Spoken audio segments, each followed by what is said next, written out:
morning, good afternoon, depending on where you are currently located. My name is Jessica Bonthius, and I serve as a medical science liaison here at TruDiagnostic.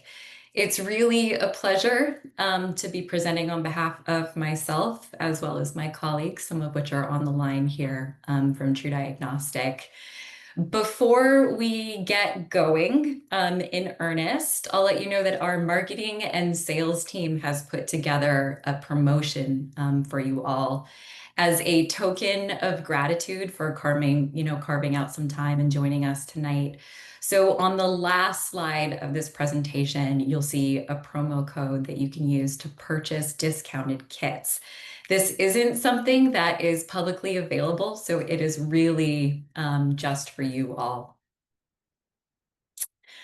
I will start out with a quick overview of who we are before we really get started. So TruDiagnostic is an epigenetic health data company based in Lexington, Kentucky, and we were founded in 2020. We're really fortunate to have ongoing partnerships with top academic institutions, Harvard, Yale, Duke, and Columbia. And we have two main products, TruAge, which includes a suite of biological clocks and select biomarkers, and then TruHealth, which includes an expanded list of biomarkers. And I'll talk more about that as we go through the presentation. But without further ado, the purpose of this presentation is to illustrate how epigenetics can be used to inform clinical care. And this is how we'll get there. I'm going to start by talking through the science of epigenetics. Please bear with me if this is familiar to you. And then I'll make the case for using both biological clocks and epigenetic biomarkers in a clinical care setting. From there, I'm going to present a case study showing how a patient's biological clocks and epigenetic biomarkers work in concert with each other. And then finally, I'm going to end by sharing some practical communication strategies really surrounding communicating results with patients. All right. If you think about DNA as being a list of ingredients, the epigenetics is the recipe or the chef that's deciding on how those ingredients are used. Depending on which chef we have, the final products can vary widely. If you throw them in a blender, you get a smoothie. If you put it in a crust, you can end up with a pie. The literal translation of epigenetics is above the genes, and it refers to the study of changes in gene expression that are influenced by environmental and lifestyle factors. There are three mechanisms of epigenetic expression: DNA methylation, which is the addition of a methyl group or carbon and three hydrogens to DNA by DNA methyltransferases. There's histone modification, which refers to how tightly wound DNA is around histone proteins. And then there's non-coding RNA, which regulates the expression of genes throughout a variety of mechanisms. Although all three of these are important, I'm only going to be talking about epigenetics as it pertains to DNA methylation, because this is the most widely studied and understood mechanism, and even more so what our technology at TruDiagnostic is based on. The most common way that DNA methylation is described and understood is in the context of turning genes on or off. There are areas of DNA where methylation occurs most intensely, which are known as CPG islands. When a CPG island that's upstream of a gene is unmethylated, as I'm showing here, like on the top half of the figure, the promoter region is open, which gives access to cellular machinery and therefore allows for a gene to be expressed and subsequently for its related proteins to be made.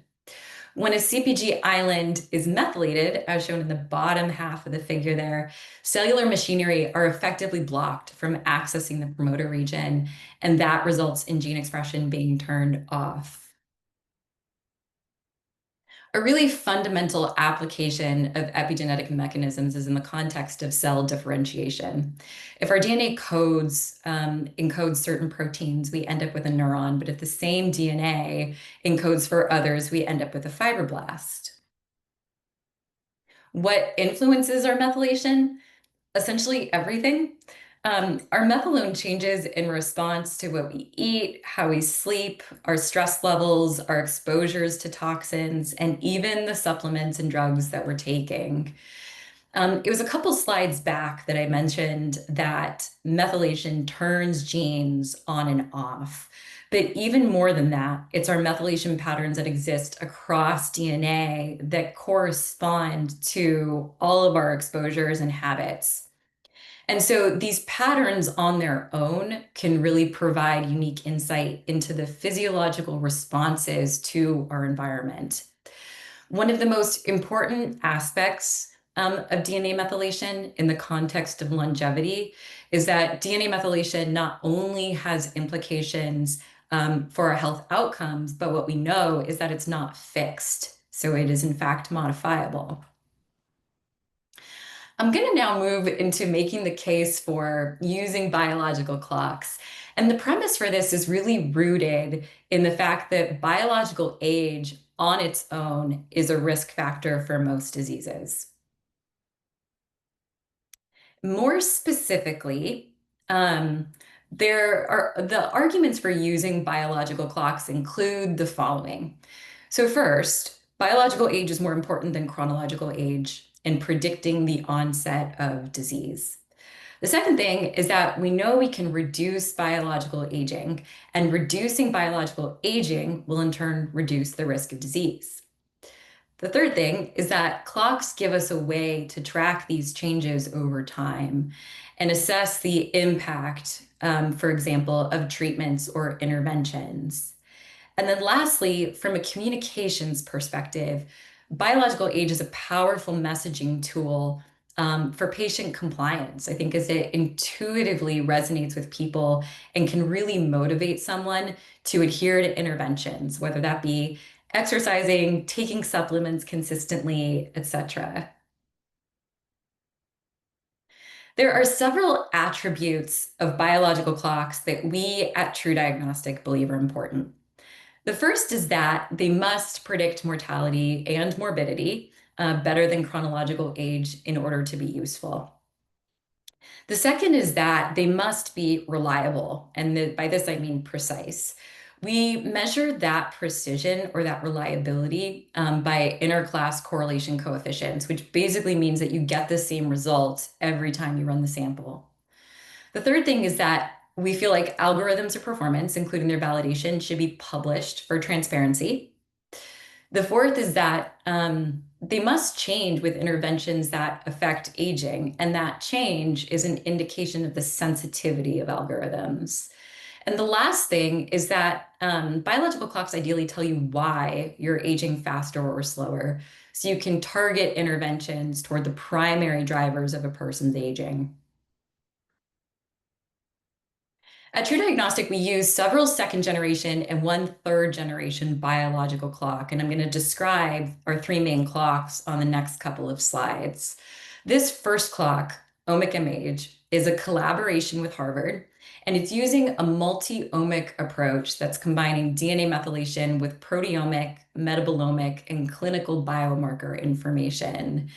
This clock was developed using machine learning models on thousands of patient samples from the Massachusetts General Brigham Biobank to identify the methylation sites that are most predictive of biological aging and health status. One of the particularly valuable aspects of Age is that due to the way that it was developed, we're able to report out on 33 epigenetic biomarkers, essentially drivers of age, so that you have some actionable information. I'm showing a screenshot here of an example report, and if you're interested in some additional methodology that was used or in understanding the methodology that was used to generate this clock in detail, it is publicly available in bioRxiv. And I'll ask a colleague of mine, she knows who she is, to drop that link in the chat in case anybody's interested in reading. The second clock that we have is called SYMPHONY Age. SYMPHONY stands for System Methylation Proxy of Heterogeneous Organ Years. I promise there won't be a quiz on that at the end. And this is a clock that's published under the name Systems Age in the journal Nature Aging. SYMPHONY Age, like Omicam Age, is also a second generation clock, but it differs methodologically from Omicam Age in that it uses what's called a principal component analysis, um, which determines the biomarkers most important for organ system level aging.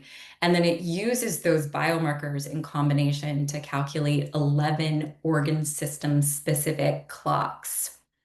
So here we're correlating methylation profiles with organ systems to identify which organ systems are aging fastest and therefore are most at risk for a systems-based adverse health event. SYMPHONY Age, I think, is a really nice complement to Omicam Age, and that it allows you to start drilling down from a higher level biological age to an organ system and acts as a really nice screening tool and way to visualize organ systems that are aging faster or slower than your chronological age. Lastly, we have the infamous Dunedin pace algorithm. This was developed by Duke, but has been licensed to us at TruDiagnostic. It is the only third generation clock available and is unique in that it allows for the calculation of a rate of aging. It was developed from the Dunedin study, which has followed over 1,000 individuals for more than 50 years now with a 96+% retention rate, I believe. And it's neat because it's a longitudinal cohort, it allows models to learn how methylation patterns change within the same people over time, which thereby minimizes the inherent statistical noise that exists within cross-sectional data sets. The Dunedin pace gives us a speedometer of aging, essentially, so it represents how fast you've been aging per chronological year.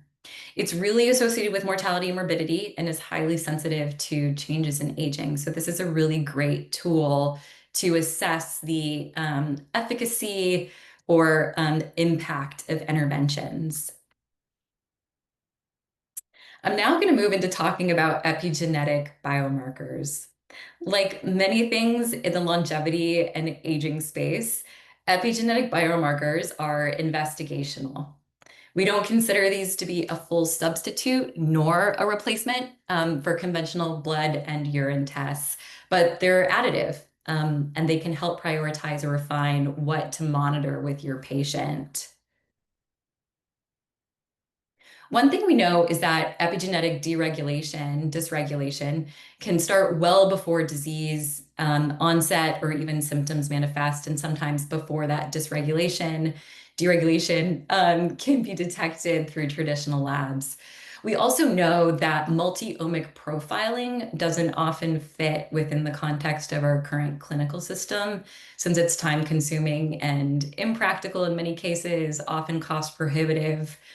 On the other hand, epigenetic biomarkers allow for the development, essentially, of biomarker surrogates. So these are surrogates for traditional measures, including biomarkers like blood glucose and cholesterol, to physical markers like blood pressure. This is showing how essentially the derivation of our epigenetic biomarkers, starting with measured values for proteomic, metabolomic, and clinical factors. Again, this is the MGB or Massachusetts General Brigham Biobank.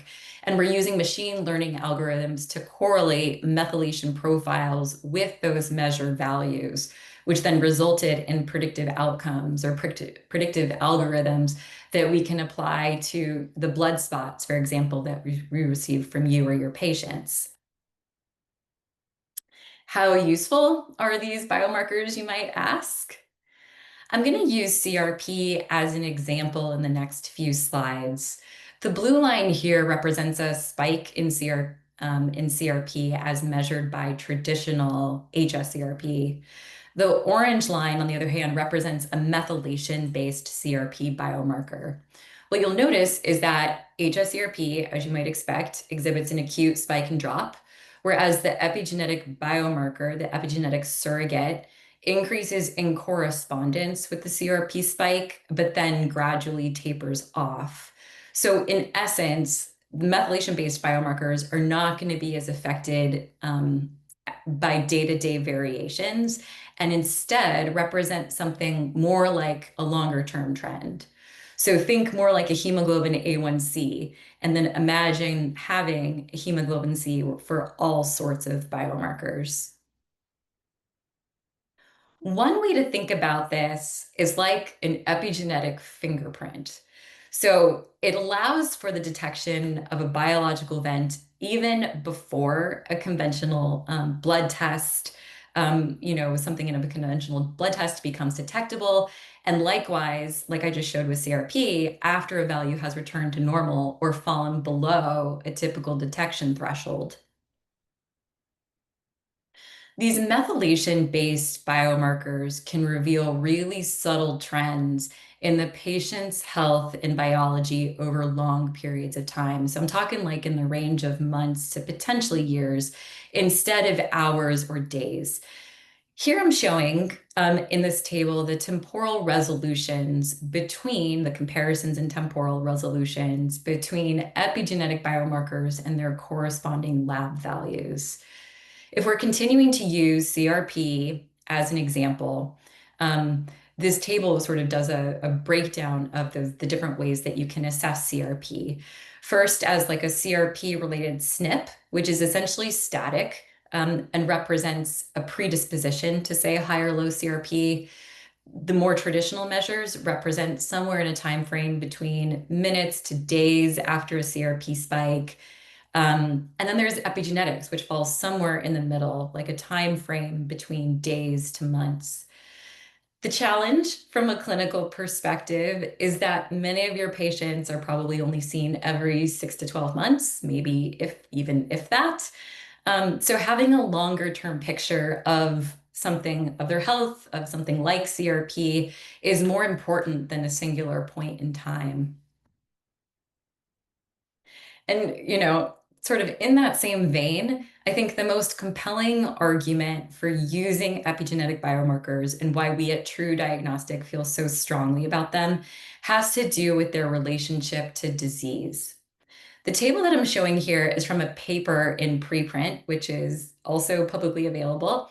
I won't rattle off the title of that paper. That's another one that a colleague of mine can drop in the chat for anybody who's interested. But this is a study that compared epigenetic biomarkers with their observed biomarkers in relation to 12 major diseases. And those 12 major diseases include cancer, COPD, chronic liver disease, and more. And what the study found is that upwards of 62% of epigenetic biomarkers were actually more predictive of disease than their traditional counterparts, as were quantified by hazard ratios. So I think that this shows sort of what we know intuitively, which is in essence that longer term trends are actually more important than singular points in time as it relates to the risk of disease. I'm now going to move into a case study and share an example of how I think about biological clocks and biomarkers in combination with each other when looking at patient results. This is our patient. We have a 63-and-a-half-year-old male who is in good health, both subjectively and objectively, as described by his provider. And these are his epigenetic test results. First, we have OMIC-MH, which we refer to as a lifespan predictor, and we call it a lifespan predictor due to its association with all-cause mortality.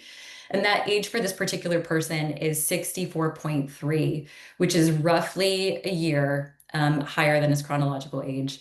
And then we have SYMPHONY Age, which we refer to as a health span predictor due to the fact that it breaks down into these organ system level looks at health. That value for him is just slightly above his chronological age, so it's 63.8, so less than his OMIC-MH. And then lastly, his pace of aging is 0.97, which means that he's aging biologically at 0.97 years per one chronological year. One of the things that you'll notice right away is that there can be discordance between biological clocks, which is simply due to the fact that they're constructed using different CPG sites and different methodologies. I like to think of these and often describe these as different mirrors or like different reflections of someone's biological aging trends. You have omic age, which is essentially the highest level, most cumulative representation of biological age. And then you have SYMPHONY age and pace, which represent a little bit more of the immediate time frame leading up to the time of testing. For this particular individual, the fact that there's a lower pace of aging in combination with SYMPHONY age being a bit lower than omic age suggests to me that this person had actually been in better health in the 2 to 3 months or so leading up to the time of testing than perhaps they had been previously. We'll now dig into what's driving this person's biological age, starting with SYMPHONY age. On the left, you'll see this person's SYMPHONY results. The dotted line down the middle of the plot represents his chronological age, which again is 63 and a half. The ages in pink there indicate those that are higher than his chronological age, and those that are in green represent ages that are lower than his chronological age. If you go ahead and scan down the 11 organ systems, you'll notice that hormone, blood, metabolic, and inflammation organ systems are all elevated. We're going to pick on those and dig into those particular ones and understand what might be driving it. But first, I want to go ahead and describe the image there on the right, which shows a list of biomarkers that went into the training of each of those organ systems. This is something that we include in our reports right alongside the SYMPHONY age section of the report for like a look under the hood, essentially, at which each of these organ systems were trained on. So it gives you a nice way to sort of understand what each of these values actually represents.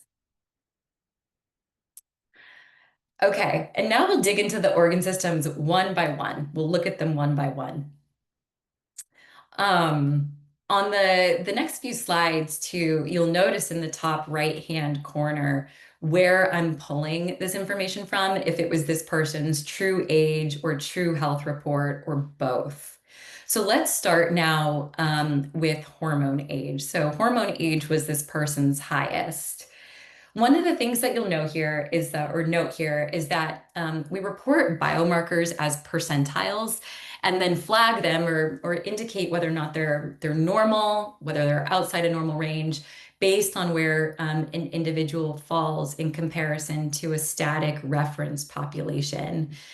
The cut points that we use for the flagging are lined up with clinical reference values when there is a clinical reference value that's been established, or in the case that there isn't, a cutoff that's been designated by our clinical team based on the literature and what we know about the directionality of their association with longevity. So for this guy, although his androsterone sulfate wasn't flagged as low, it is right on the cutoff of where we would flag it as low. Because androsterone sulfate is downstream of testosterone, I'm seeing this as an indication of low testosterone and androgenic tone, something that's pretty common, of course, with aging. Something else is that you'll notice right under the androsterone sulfate results that there's a list of recommendations for improving it. The simplest way is going to be to add things like zinc, magnesium, vitamin D, and omega-3s, all of which are supportive of testosterone production. When we look at his TruHealth report, we get some more information here. His vitamin D actually looks fine, but his omega-3s look to be low, meaning that boosting omega-3s could be helpful for him. Another thing that we also might recommend is magnesium, especially if he's having trouble sleeping, and or zinc. His provider also might recommend more detailed hormone testing to, of course, to better understand his clinical picture. Let's now turn to his blood age, which was the next highest. This is also several years above his chronological age. And there are a couple of markers that popped out for him, including hemoglobin and hematocrit, which are both low. Although these could be due to a few different things, including iron deficiency, blood loss, other conditions that are related to the suppression of red blood cell production, I can tell you that we most often see this pop up in the context of a folate deficiency, such as individuals you would expect, such as those that have an MTHFR variant. We also have in our report, in our TruAge report, a marker for RDW. I'm not showing that here. It was high normal for this particular person. And dovetailing with sort of our budding hypothesis that this person might have a folate deficiency, potentially, I see some interesting results too on his TruHealth report that are related to the methionine cycle. So here we have high cysteine and low S-methylmethionine. This pattern indicates possible methyl donor strain. It also overlaps in the context of somebody who has low hemoglobin and hematocrit, high normal RDW. And that, again, I think we're looking at a possible folate, B12, or other B vitamin deficiency. One of the subtleties I noticed as I was looking at his SYMPHONY Age report too is that his brain age, I'm not pointing that out here, but I have the number there, but I didn't point this out earlier, is that his brain age is actually slightly elevated. And I know that, so brain and heart were both trained using homocysteine, so there's often a link there too. All of this in combination makes me think so far that a follow-up test for B9, B12, homocysteine, and or serum ferritin could be some reasonable next steps.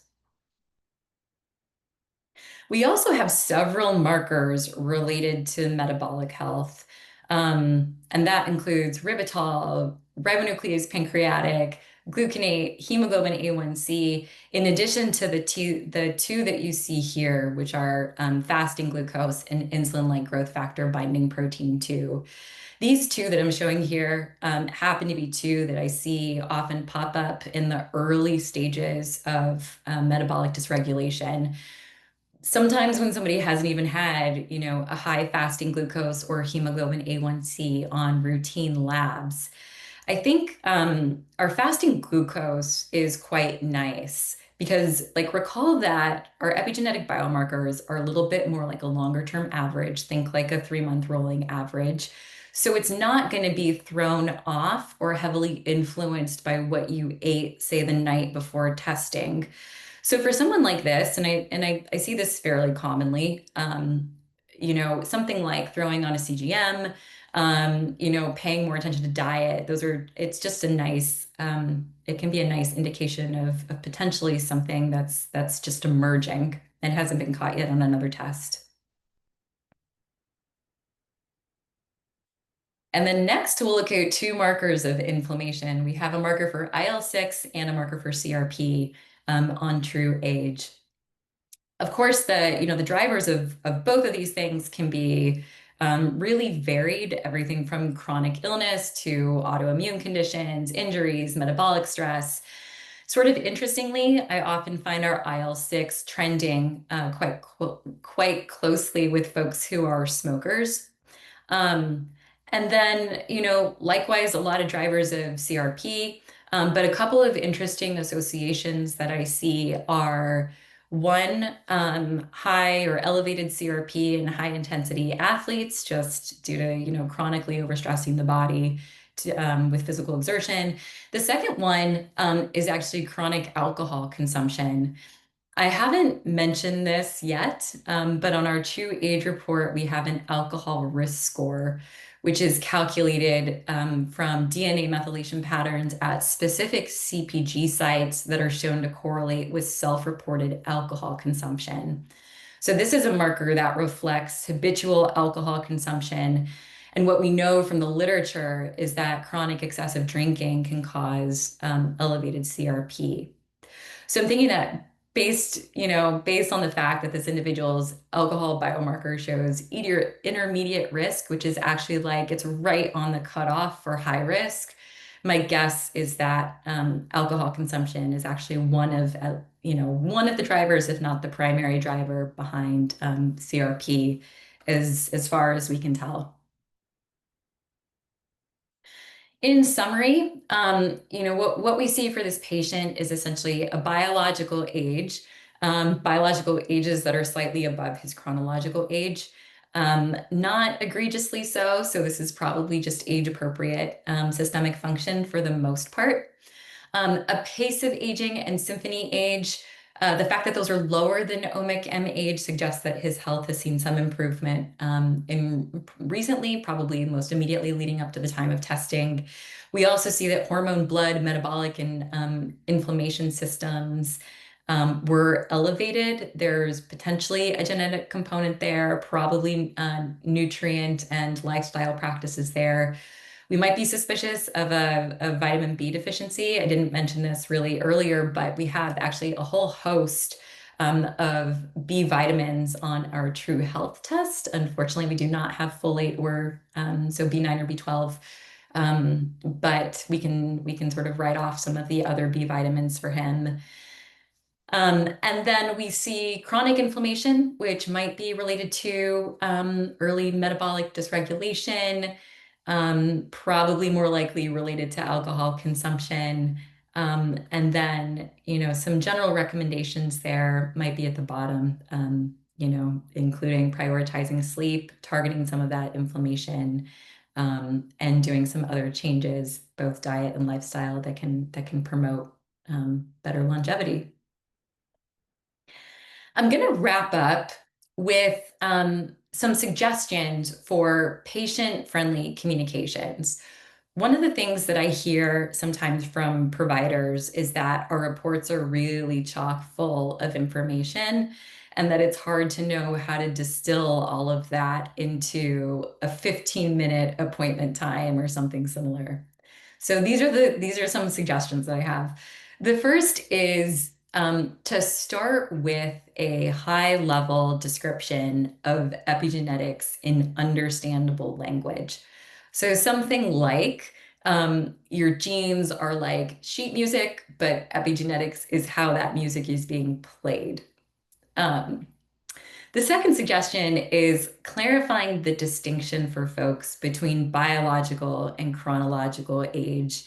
You could say something like, chronological age is essentially how long you've been alive. Biological age is how well your body has aged during that time. Third, demystifying the science of clocks and the science, and I think it's helpful too to clarify that the science of DNA methylation is not brand new. For context, Dr. Steve Horvath published the first biological clock using DNA methylation in 2013, and the science has just continued to evolve since that time. Fourth, so remember to anchor results in familiar health concepts. You might have heard earlier in this presentation when I used hemoglobin A1C as an example. I use that all the time when talking to providers to remind folks of the time frame in which these epigenetic biomarkers represent. Fifth, use the results to emphasize agency. It can be really empowering to remind patients that just even small changes can go a long way.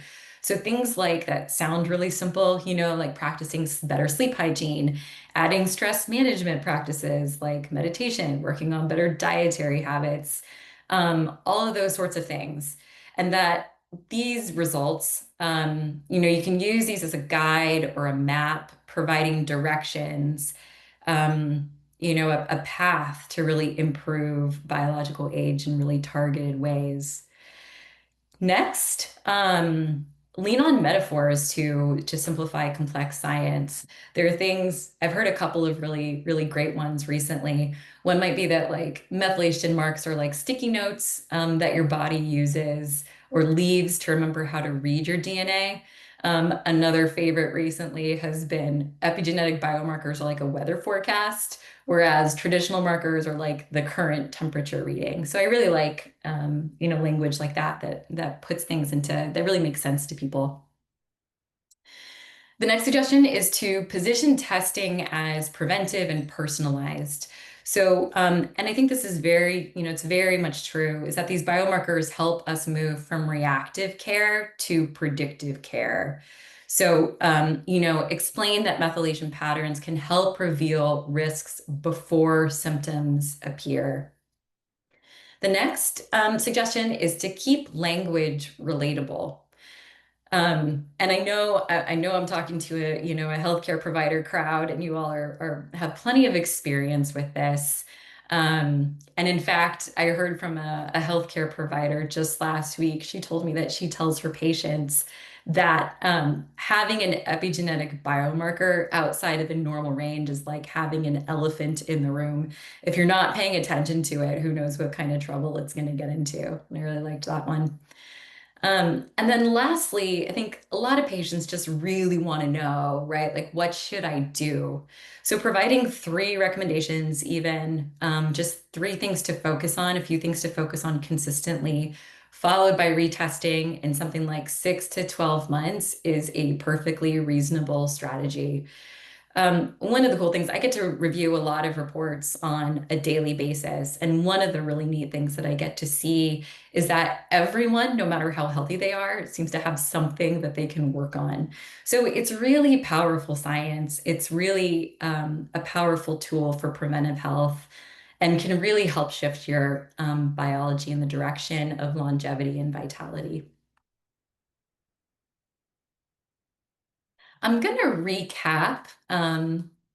The reports and products essentially that I have that I was referencing throughout the presentation. The first is TruAge. This is the product that includes this suite of biological clocks along with those 33 biomarkers. These are biomarkers that went into the calculation of that high level omic MH. And then we have TruHealth, which is an expanded list of, it's roughly 120, maybe more than that, biomarkers. And those biomarkers are across all sorts of categories, including vitamins, fats, cellular membranes, serum lipids, mitochondrial function. There's some toxins. There's so many. It's really quite comprehensive. And then, as I did in the case study, it's really the most insightful thing to have both of those so that you can complete or paint a fuller picture of somebody's health. So this is the part that I promised and teased at the beginning of the webinar. We are having a promotion. So and this is really just again to thank you all for carving out the time. I know it's not easy in the middle of your days or not necessarily the first thing you want to do in the evening. So please, they'll go ahead and the promotional code if you're interested in procuring more kits, trying some out. The code here is BF webinar. You can also, I'll keep the slide up for several minutes, so don't feel like you have to rush to sort of jot this down or take a picture of it, and save it, scan the QR code, whatever makes the most sense for you to kind of have that at your disposal. The catch here is that this promotion does expire tomorrow. That is the 14th of November, for those of you who are across the date line and ahead of us. So it's the 14th at midnight Eastern Standard Time. And at this point, I will open it up for questions. And I think, let's see, I'm going to scan through the chat and we can see any of my colleagues who want to come off mute too. Please feel free if there are any questions that went unanswered. I see you guys did an awesome job of responding in real time. Great job, Jess. If anyone has any questions, keep them coming. The chat was really active. That's awesome. And thank you to everyone who is joining. It looks like we have Emma Kruger who asked a question in the Q&A, which is the promotional kits. How long do you have to use them? My previous promotional kits are not used but being canceled. So these promotional kits you will pay for upfront. You still get that discount. If you've been with us for a while, you know we don't run discounts very often. These ones are good to use because they're paid for in full. I'm assuming you mentioned the other ones are being canceled because it was probably only billed for at $20 upfront, and those are actually expiring at the end of this year. Those kits are over, a few years old, so those are no longer valid. So hopefully, Emma, that helps. Let me know if not. Yes, perfect. Um, We have one from Alia, looks like. Symphony Age is quite complicated to explain to someone without medical background. How would you best explain it? That's interesting. Yeah. So I think I would explain it as um, really focusing in on this, on the fact that these are maybe not so much about the methodology, because I know that part of it is quite complicated, but really focusing on the fact that it is a little distinct from OMIC-MAGE in terms of the time frame that it represents, right? So a little bit more recent. And also it's showing accelerated aging of your organ system. So these are the most um, these are the ones essentially most at risk for a related, adverse health event. And of course, I wouldn't use that. I'm an epidemiologist by training, so I like using adverse health event. But, a most at risk for disease or something to that effect. I think what I hear most commonly from folks is not so much about the interpretation of symphony, but about um, how to explain the discordance between clocks. So I'd be really interested in hearing actually a bit more about that question and sort of the questions too that you get from patients. But I wonder Lauren or Hannah, if you have any thoughts about that. Yeah, I was just going to say that I think, hi everybody, Lauren Clark. I'm a VP Medical Affairs at True. I think, one thing to point out is that different organ systems don't necessarily age in lockstep. So it's not that all of your systems are aging at the same pace. There are individual specific trajectories, and there's certainly some trajectories that change with stage of life and things like that. So I think Mhm. it's I look at Symphony as giving you insight into which chronic conditions or adverse health conditions, as Jessica said, the patient might most be at risk for and work on those areas.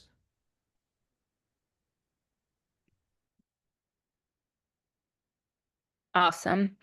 Um, we have another one from Braham that is asking about TruHealth. How reliable is the TruHealth validation? Mhm. Mhm. That's a good question. And I think the publication is in preprint. Is that right? I don't know if it includes validation of all the biomarkers, validation results. Yeah, I think most of it does. I think it's the one thing I would note is how reliable are they? They are the way they were derived is essentially by directing AI or machine learning to identify the methylation patterns, the epigenetic markers that most closely correlated with clinical outcomes. The onset of certain conditions or diseases. So in that sense, I think they are very reliable and the data are young, that's true. But I think with time, we may see that they outperform at least some, if not all, of our conventional blood and serum markers in terms of, in what my opinion is what matters most, which is the actual clinical outcomes. Hmm. Awesome. And I just relinked that True Health publication again in the chat if anyone is interested. Um, we have Diana here asking, what is the recommended time between retests to see if the suggestions made a difference? Hmm. I would say so no less than 3 months of consistently doing whatever changes you're going to make. So make sure that you're doing it consistently for about 3 months, and then if you can at all avoid it, please don't test when you're sick, or have just gone through like a surgery or something like that, because things like that could skew it a little bit. But I think in general, what I say when talking with people is about 6 to 9 months out. Yeah. And I think, of course, like most things, it depends on the patient. How compliant is the patient? How closely and rigorously are they following whatever intervention you've started them on? I think those that are really committed and really dedicated, they really, well, I mean, we've seen that interventions can generate noticeable changes in age within just a few weeks in some cases. But I think, yeah, that no sooner than 3 months is probably a good guideline. Yeah, that's great. I want to address something Erica put in the chat right now. Um, she mentioned, isn't the current pre-Black Friday sale a better deal than this code? You're probably just looking at consumer cost.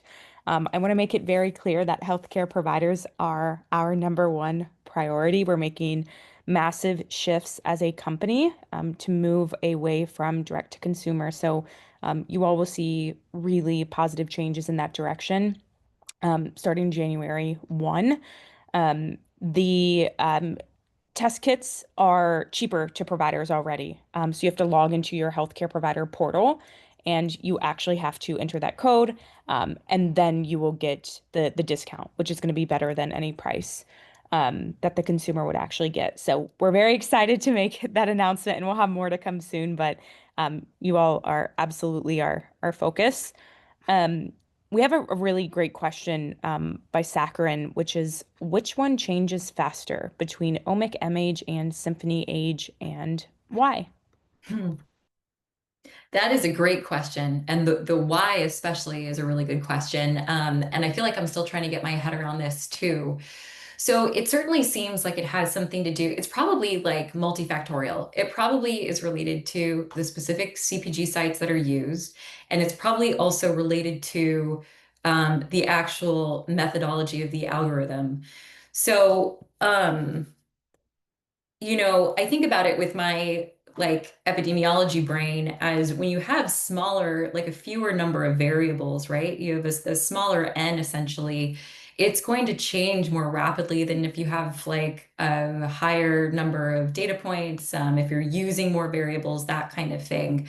So I can't say that really I can speak intelligently as to why. I would be happy to try to get some more information on this and get back to you, though. Hannah, I don't know if you have any additional insight as to why that might be. Yeah, yeah. Which one did you say, Jess? I'm sorry. So why Symphony actually seems to change more Correct. Yep. quicker than Omic. Yeah, we did an interesting study with Yale looking actually at about 51 different interventional longevity human trials and um, you know, all of the popular epigenetic biological age clocks you would see out there. And we did notice that Symphony age would actually change a bit more. And we can hypothesize in a way, as Jess was saying, it goes back to how these biological clocks were actually created. But omic MAge is actually best at predicting death and lifespan. So, although, yes, it can still change, I believe maybe it's picking up specific sites that are maybe much more stable, unlike your Symphony age, which is a predictor of health span, more morbidities, which can change a bit more, really depending on, your lifestyle, your environment, etc. That's not to say you can't change omic MAge. I usually say that, and then people are like, "Oh no, we can't change omic MAge." Both of them are absolutely changeable. I would say it's just a little bit more difficult for omic MAge. You really have to put in the work and retest to see that change. Awesome. We have a question from Dr. Sikar. What are the common interface components, such as supplements, that will impact the results? And I may be able to speak to this one as well. Dr. Sikar, I'm not sure if you're asking just about interventional treatment plans. This really comes back to you as a healthcare provider and what you believe and how you actually practice. In that study that I just mentioned, It is probably no surprise, but lifestyle factors make the biggest difference. Most of those cohorts in the 51 longevity human trials that we looked at are healthy-ish cohorts, and supplements don't move the needle as much unless you are actually truly deficient in, said area. But it really depends. I really like when providers combine the TruAge and the TruHealth, because the TruAge is going to show you those longevity markers, but the TruHealth is going to give you your true nutrient deficiencies, in which you can then refer to for further supplementation.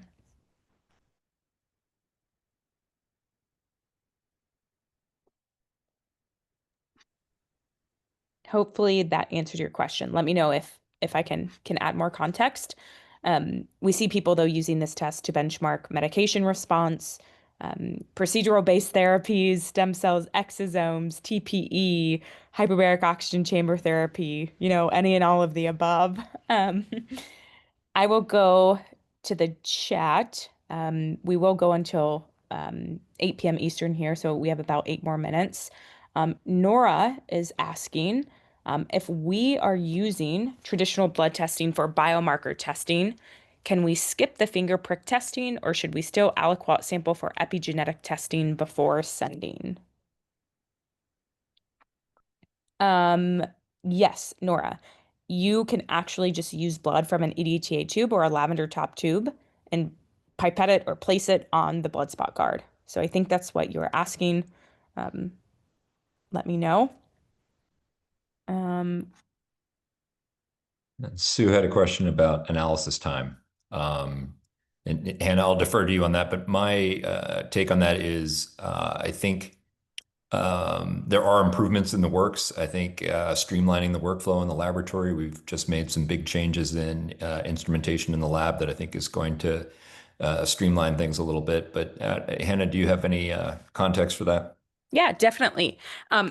I actually just got an answer from our lab director yesterday. Our average turnaround time from the time the sample is received by the lab has been 10 days. That is average. That is not everyone, right? It could be a little bit quicker. It could be a little bit longer. But if everything looks good, the sample is registered, it's the card is filled out appropriately and it's saturated.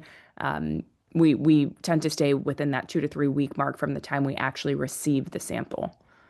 Sue, I'm sorry you haven't had that experience. We will continue to try and improve those times. We have gone up to 4 weeks. I'm wondering if maybe we had to actually re-extract from your original sample. There could be some cases where it may not pass, quality assurance, quality control, and we have to go take from the original sample. So we can look into that. Petra mentioned, I'm a practitioner using the test in Australia. It's great to have you. Thanks for hopping on. Jola, you asked what age range do the majority of clients fall in? Jess, do you know? It's going to be somewhere between, I would guess, like 40 and 60. I don't really know offhand, but certainly on either sides of the age spectrum, we have fewer folks. Yeah, 40, 60. Pretty even versus female. If any practitioners listening can actually get cohorts of people who are 20 to 30 years old, you would have some extremely unique, rare data that many people don't have. And we'd love to work with you on that. It would be really nice to start to look at epigenetics in younger cohorts as well. Sure. Merlene Melvin, are consultations available to providers on test results? Yes, we have our amazing medical science liaison team, Jess and Lauren here, and we have some interpretation guides we can provide you with as well. Dr. Kim, nice to see you. Yes, we'll have a copy of the slides for you. No worries if you're a little late, that's okay. Cassandra's asking, is the Tasso going to be available for purchase in the future, or is there a reliable source that you recommend? For those who don't know what the Tasso is, it's like this little device that looks like a CGM you stick on your arm and you hit a red button and connects to a mini EDTA tube and you don't feel or see a needle. The Tasso added a lot of complexities to our business, to be quite honest and transparent. It wasn't worth it. We actually didn't have many providers using the Tasso. So you'd have to purchase that device probably directly from Tasso. Unfortunately, we don't offer that anymore unless you come and purchase a kit at a conference. We'll give you a Tasso. Marlene, can kits be mailed to clients out of the US? Yes, it depends where. It can be a bit more expensive that way. You'll pay for outbound shipping and they'll be responsible for returning that sample at this time. We may have partners in other areas. It's a big focus of ours here in 2026, where we may be able to connect you with more local distributors. Dr. Sakar, if a customer is taking multivitamins and protein supplements before blood collection, will it affect the results interpretation? If they're taking them consistently. But I think that what we generally say is, keep doing what you're doing because we want to capture sort of your baseline, like your regular state. So I wouldn't stop anything that you're taking ahead of time. Lauren, is there any other suggestions? Yeah, I think with things like multivitamins and protein, I doubt there's a big effect on many of the results. With some of the other things that people may be taking, some patients who are taking rapamycin, for example, I think the jury's still out on that. I think there's good reason to believe that it could affect results, and we just need more data on that. Awesome. We will do 2 more questions. Nora, can we use the data and integrate into our own AI system with patients' consent? Absolutely. We are big fans of AI here at TruDiagnostic. We've been using it before it was cool. With our big large language learning models and systems, you have to, with all of this large data, you use it with a grain of salt, obviously, make sure you're reviewing everything. But there are a lot of studies talking about how doctors can use AI and how it can be very beneficial for them. Last question here, Goretti, what is the expiration date on the kits? There really isn't one. The only consumable in the kit that would ever go bad is actually the blood spot card. We've been working really closely with our vendor, and they are confident you can use it for very long periods of time. But I think as a good rule of thumb, I would say about 2 to 3 years is probably where I would feel comfortable. So just the blood spot card, that's the only consumable. And I don't see any more, so we're a minute early. If anyone has any other questions, please reach out to providers at TruDiagnostic.com. Thank you so much. Jess, any last words? Just a big thank you all for joining us. Yeah. Awesome. Thanks, everybody. Thanks. Have a good night.